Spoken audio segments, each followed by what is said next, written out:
वैष्णव जन स्पंदन गांधी विचार के। नमस्कार। गुजरात विद्यापीठ के इस पॉडकास्ट वैष्णव जन में आप सभी का स्वागत है।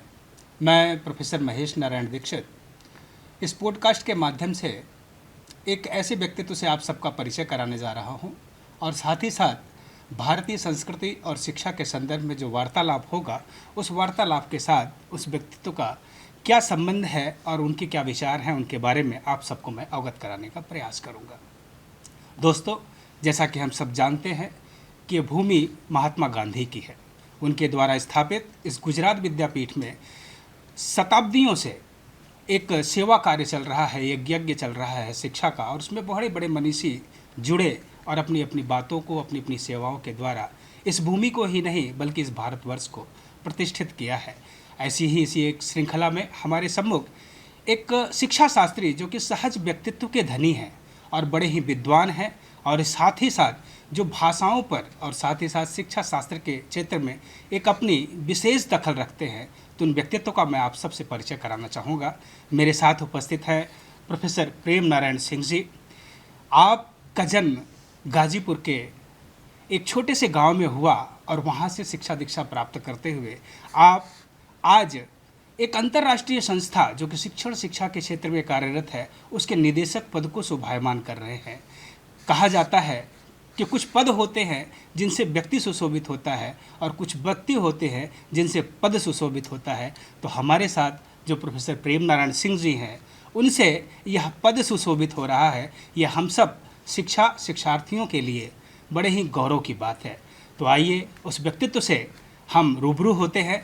लेकिन बातचीत की शुरुआत करने के पहले मैं आपका एक विशेष परिचय यहाँ पे देना चाहूँगा ताकि जो भी लाभार्थी हैं, जो भी शोधार्थी हैं, शिक्षक हैं, विद्यार्थी हैं, उन सबको इनके व्यक्तित्व का एक परिचय प्राप्त हो जाए। जैसा मैंने कहा कि उत्तर प्रदेश गाजीपुर ज़िले के एक छोटे से गांव से आने वाला बालक आज निदेशक के पद पर बैठा हुआ है और उस संस्था के निदेशक पद पर बैठा है जो कि एक कल्पना है हमारे माननीय प्रधानमंत्री नरेंद्र भाई मोदी जी की, जिनकी प्रेरणा से IUCTE अर्थात inter university centre for teacher education की स्थापना हुई 2014 में। उसके वो निदेशक हैं और ये संस्था अपने आप में बड़ी ही महत्वपूर्ण है शिक्षा के क्षेत्र में। मैं आपके अध्ययन की बात करूं तो आपने हिंदी भाषा के साथ MA किया है, M.Ed की डिग्री प्राप्त है और बड़े ही रुचिपूर्ण तरीके से इन्होंने विषयों के वैविध्य को भी अपने व्यक्तित्व में संजोया हुआ है। ये न केवल शिक्षा शास्त्र, भाषा, बल्कि पुराण और विधि के साथ भी जुड़े हुए हैं। तो ऐसा सुभग समन्वय है जिसमें कि भाषा भी है, ज्ञान भी है, विज्ञान भी है और विधि भी है। तो ऐसा व्यक्तित्व हमारे साथ है और उन्होंने अपने कार्य की शुरुआत पैदा हुए उत्तर प्रदेश लेकिन कार्य की शुरुआत दक्षिण भारत से करते हैं और जहाँ पे वो व्याख्याता के रूप में 1989 में ज्वाइन करते हैं दक्षिण हिंदी भाषा प्रचार संस्थान के शिक्षण महाविद्यालय में और वहाँ पे एसोसिएट प्रोफेसर भी बनते हैं और फिर वहाँ से अपनी व्यावसायिक प्रगति करते हुए वो संपूर्णानंद विश्वविद्यालय में प्रोफेसर के रूप में शिक्षण शास्त्र विभाग में आते हैं और 2022 से निदेशक के रूप में IUCTE जो कि एक उत्कृष्ट संस्था है भारत की, उसके निदेशक के रूप में कार्यरत है और उनके नेतृत्व में ये संस्था दिनों दिन प्रगति कर रही है। आपका परिचय जितना दिया जाए उतना कम है, लेकिन आपने कहा कि छोटे में देना, इसलिए मैंने बहुत ही छोटे में देने का प्रयास किया। और सर, आप जब हमारे को इस संस्थान को उपलब्ध हुए हैं तो उस दिन से ही हमें बड़ी प्रसन्नता हुई कि चलिए एक व्यक्तित्व आया जो कि शिक्षा के साथ जुड़ा है और सौभाग्य से मैं भी शिक्षण के साथ ही जुड़ा हूँ। तो मेरी सबसे पहली प्रतिक्रिया तो यही है, प्रश्न यही है कि IUCTE की स्थापना क्यों हुई और किन संजोगों में हुई? आखिर उसके पीछे का उद्देश्य क्या था सर? जी, बहुत बहुत धन्यवाद। पहले तो आपने संक्षिप्त परिचय नहीं, बृहद परिचय दिया। मैं एक सामान्य व्यक्ति हूँ और निश्चित तौर से मेरा सौभाग्य है कि मुझे इस महनीय संस्था को नेतृत्व देने का अवसर मिला है। बस ये मेरा भाग्य है, संस्था का नहीं। हाँ, मैं कुछ कर पाऊँ ये मेरा प्रयास होगा। जहाँ तक मेरी समझ है, अंतर विश्वविद्यालय अध्यापक शिक्षा केंद्र की स्थापना के पीछे माननीय प्रधानमंत्री जी ने कहा कि आज सबसे ज़्यादा युवा आबादी वाले देश में भी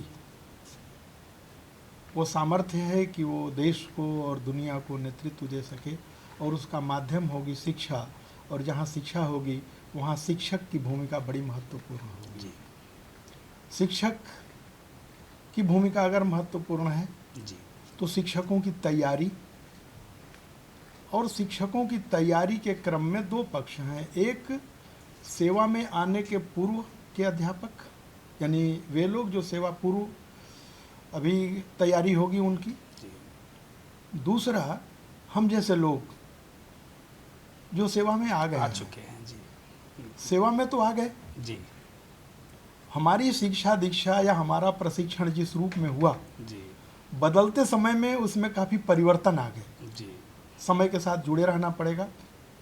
इसलिए इस संस्था की स्थापना के पीछे मुझे लगता है कि सबसे पहला उद्देश्य है एक सस्टेनेबल इकोसिस्टम का विकास करना। किस लिए? Transformation of teacher and teacher education. जी और क्यों? ताकि वो समय के साथ जुड़े रह सकें, जी उनकी कैपेसिटी बिल्डिंग हो सके, उनका प्रोफेशनल डेवलपमेंट हो सके।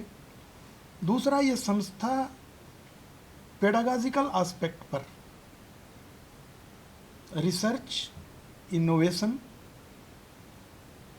के क्षेत्र में अपना योगदान दे सके, जी और इसके साथ साथ अगर एनईपी, उस समय एनईपी नहीं आई थी जब जी, इसकी घोषणा हुई, 2014 में हुई स्थापना। हाँ, और एनईपी तो 2020 में आई। 2020 में आई। जी लेकिन बहुत सी ऐसी चीज़ें हैं जो हमारे विजन से, हमारे मिशन से, हमारे गोल से, और एनईपी की जो मूल अवधारणा है जी उससे काफ़ी मेल खाते हैं।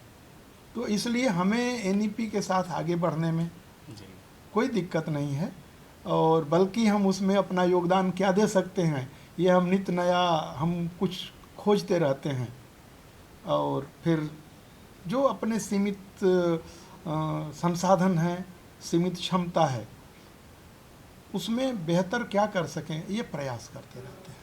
जी सर, जैसा कि आपने कहा, एक और चीज़ रोकूंगा, माफ यस सर। करिए। जी गुजरात विद्यापीठ के साथ ये तीसरा कार्यक्रम है। जी जी जी 2 अक्टूबर, जी पिछले ही 2 अक्टूबर 2024 24 को में। जी एक कार्यक्रम हम लोगों ने किया। जी उसके बाद एक हमने अंतर्राष्ट्रीय कॉन्क्लेव किया, जी वो भी गुजरात विद्यापीठ और किस संयुक्त आईयूसीटी ने तत्वाधान? मिल के किया। जी और तीसरा ये है, क्योंकि आज मूक्स क्रिएशन, मूक्स कंटेंट जी क्रिएशन, मूक्स डेवलपमेंट जी एंड जी AI integration in teaching learning process, ये आज के समय की मांग है। जी और हम इसके पहले 2 कार्यक्रम, 2 फैकल्टी डेवलपमेंट प्रोग्राम कर चुके हैं। तो माननीय कुलपति जी ने कहा कि डेट तय हो जाए आज ही, जब जी। हम लोग बात कर रहे थे। जी जी तो तीसरा कार्यक्रम है, और इस तरह का पहला कार्यक्रम है। जी जी, जी हाँ। जी जैसा कि सर आपने कहा कि आईयूसीटी की स्थापना तो 2014 में हो गई, जी। लेकिन एनईपी 2020 2020 में आई, और आज उसको लगभग 5 साल पूरा होने जा रहे हैं। तो शिक्षण के क्षेत्र में एनईपी 2020 की जो बातें हैं, जो चुनौतियां हैं, उनको लागू करना एक बहुत ही मुश्किल टास्क होता जा रहा है। हालांकि प्रयास सब तरफ से हो रहा है।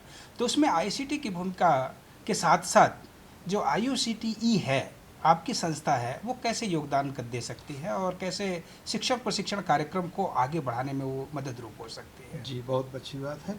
हमारा अगर विजन डॉक्यूमेंट आप देखें जी तो हमारी जो की एरिया है जी उसका पहला पॉइंट है, हाँ, जी इंडियन हेरिटेज।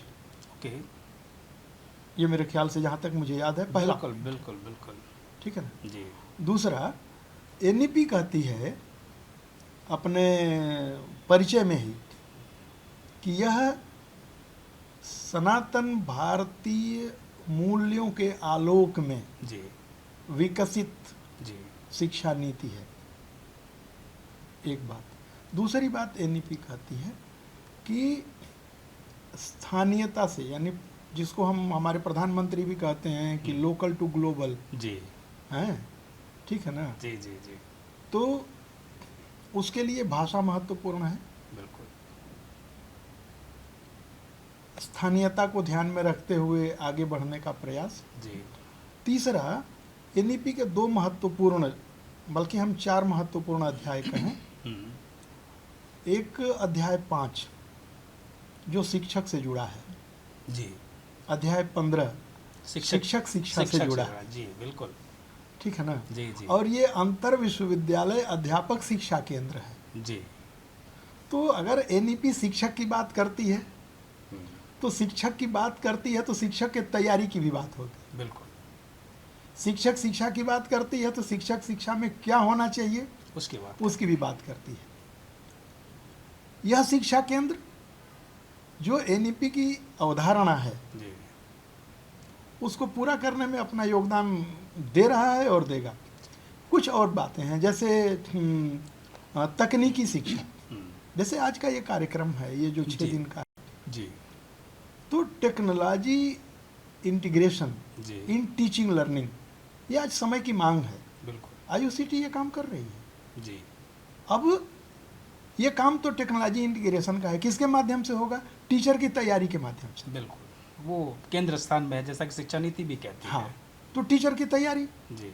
तो टीचर की तैयारी के लिए ही ये विभिन्न उपक्रम चलाए जा रहे हैं। बिल्कुल। कुछ ऑनलाइन भी हैं, कुछ ऑफलाइन भी हैं। जी। ठीक है ना। तो ये कार्यक्रम जी, और इस प्रकार हम जी जी, जैसा कि मैं देख पा रहा हूँ सर कि ये जो हमारा कार्यक्रम है इसका जो शीर्षक है बड़ा ही मतलब अपनी नज़रों को, अपने दृष्टि को खींच ले अपनी तरफ, ऐसा है। मैं पढ़ के सुना देता हूँ। कृत्रिम बुद्धिमत्ता द्वारा विशाल मुक्त ऑनलाइन पाठ्यक्रम निर्माण। अपने आप में ये कार्यक्रम जो है, इसका जो शीर्षक है वो बहुत कुछ कह जाता है। जो मूक है वो तो वर्तमान शिक्षा व्यवस्था के रीढ़ की हड्डी बनने जा रहे हैं जी। क्योंकि उस पर अगर हम अवलंबित होंगे तो शायद सीधे खड़े होकर के तन के पूरे गौरव के साथ जो एनईपी 2020 के उद्देश्य हैं उनको प्राप्त कर पाएंगे। तो मैं तो गुजरात विद्यापीठ और आप की संस्था दोनों को ही अभिनंदन भी देना चाहूँगा और साथ ही साथ आभार भी मानना चाहूँगा कि एक ऐसा कार्यक्रम यहाँ पे आयोजित हो रहा है। तो इसके पीछे ऐसी क्या बातें थी, ऐसी क्या प्रेरणा थी कि आप दोनों संस्थाओं ने मिलकर के इस कार्यक्रम को यहाँ पे आयोजित करने का प्रयास किया और जिसका फल आज पूरे गुजरात को मिलने जा रहा है? नहीं, हमारा जो काम है ना जी, उसमें एक और है कोलैबोरेशन, जी, नेशनल एंड ग्लोबल। जी जी। तो हमने कई संस्थाओं के साथ मेमोरेंडम ऑफ अंडरस्टैंडिंग साइन भी किए हैं। सर, इस संदर्भ में मैं एक चीज़ और कहना चाहूँगा कि भारतीय राष्ट्रीय शिक्षा नीति 2020 आई, उसमें आईकेएस की बहुत चर्चा की गई कि भारतीय ज्ञान परंपरा, भारतीय ज्ञान व्यवस्था के साथ पूरी शिक्षा व्यवस्था को जोड़ा जाए। बल्कि शुरुआत ही, मैं तो मानता हूँ कि शुरुआत ही इस चीज़ से होती है। तो आपके विचार क्या हैं और शिक्षक शिक्षा के क्षेत्र में आईकेएस की क्या भूमिका हो सकती है और इसे लागू हम कैसे कर सकते हैं? देखिए, ऐसा है कि केवल शिक्षक शिक्षा नहीं जी, पूरी शिक्षा में, जी, पूरी की पूरी शिक्षा में भारत की जो परंपरा है, भारत की जो सोच है, जी, वो ले आना आज के संदर्भ में मुझे दिख रहा है कि थोड़ा कठिन है। जी, असंभव नहीं है, लेकिन वो ज़रूरत है। बिल्कुल।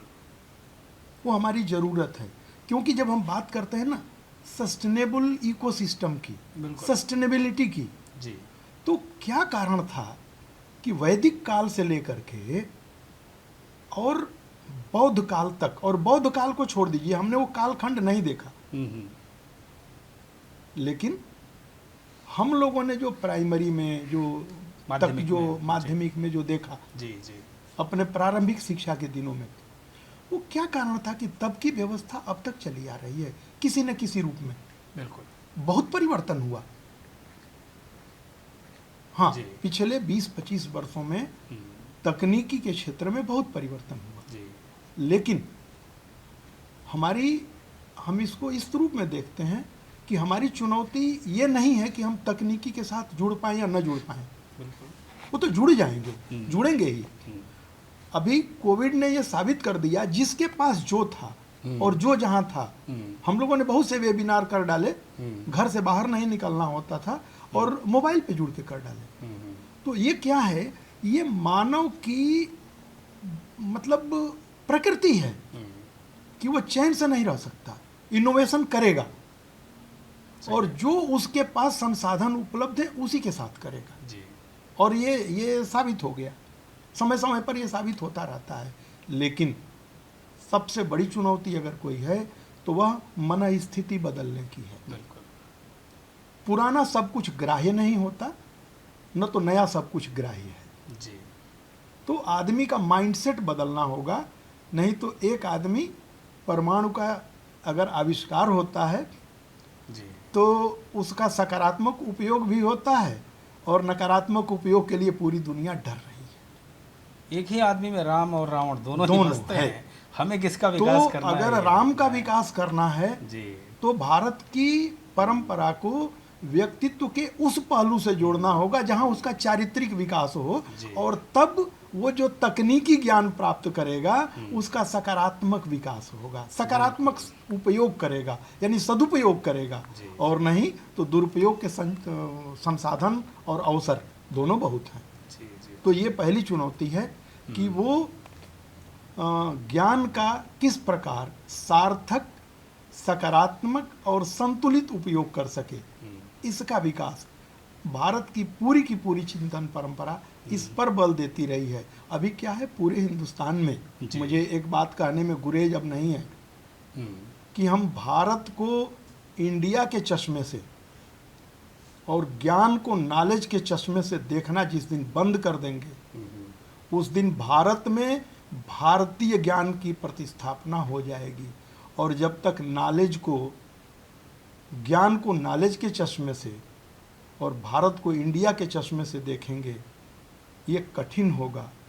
क्योंकि हमारे यहाँ कहा गया है ना, जी ज्ञानम मनुजस्य तृतीय नेत्रम समस्त तत्वार्थ विलोक दक्षम, ये ज्ञान है। जी जी अभी किसी संस्था का, शैक्षिक संस्था का श्लोक है, मुझे लगता है आईआईटी का है, हैं, नहीं ज्ञानेन सदृशम पवित्रमिह विद्यते। जी ये ज्ञान के बारे में भारत की अवधारणा है, ठीक है। बिल्कुल, बिल्कुल। हमने शिक्षा को विद्या के रूप में देखा, इसलिए विद्या, ये श्लोक प्राइमरी में पढ़ाया गया, हम लोगों को याद है जी। कि विद्या ददाति विनयम विनयाति याति पात्रताम पात्रत्वात् धनमाप्नोति धनात् धर्मः ततः ततो सुखम। सुखम। जी, ये सुख की बिल्कुल, बिल्कुल। संकल्पना है। जी तो ये भारत की सोच है, सही। ये इंडिया की सोच नहीं है। ज्ञान और नॉलेज दोनों में अभी हम क्या कर रहे हैं, हर आदमी इंडियन नॉलेज सिस्टम की बात करता है। मेरा विनम्र निवेदन है अपने साथ साथ कि पहले भारत को जान लीजिए, जी ज्ञान को जान लीजिए, ज्ञान के बारे में भारत की अवधारणा को जान लीजिए, परंपरा अपने आप ठीक हो जाएगी। सही बात। थोड़ी कड़वी बात हो सकती है लेकिन नहीं, आपने ये थोड़ी सी दुखती रग है, जी। इसलिए मुझे कहने में कोई गुरेज नहीं। जैसा कि हम लोगों ने देखा इस चर्चा के माध्यम से कि प्रोफेसर प्रेम नारायण सिंह जी ने बड़ी ही बेबाकी के साथ न केवल अपनी संस्था के बारे में, उसके कार्यक्रमों के बारे में, गुजरात विद्यापीठ के साथ इसके जुड़ाव के बारे में, और साथ ही साथ राष्ट्रीय शिक्षा नीति और IKS के बारे में अपनी विचारधारा को रखा है, जो कि दर्शकों के लिए, श्रोताओं के लिए बड़ा ही उपयोगी होगा, ऐसा मैं मानता हूँ। सर, आप हमारे साथ जुड़े और अपनी बड़ी ही बेबाकी के साथ, बड़े ही सहज और स्पष्ट शब्दों में आपने अपनी बात को रखा है, उसके लिए गुजरात विद्यापीठ की तरफ से आपका खूब खूब आभार है और धन्यवाद सर। नमस्कार। हमारी तरफ से भी, जी अंतर विश्वविद्यालय अध्यापक शिक्षा केंद्र के तरफ से मैं आपका, गुजरात विद्यापीठ का आभार व्यक्त करता हूं। आपने इस लायक समझा अरे कि हम लोग जुड़ पाए, जी। इसके लिए आपका बहुत बहुत अभिनंदन, धन्यवाद, बहुत धन्यवाद, बहुत आभार। धन्यवाद। वैष्णव जन, स्पंदन गांधी विचार के।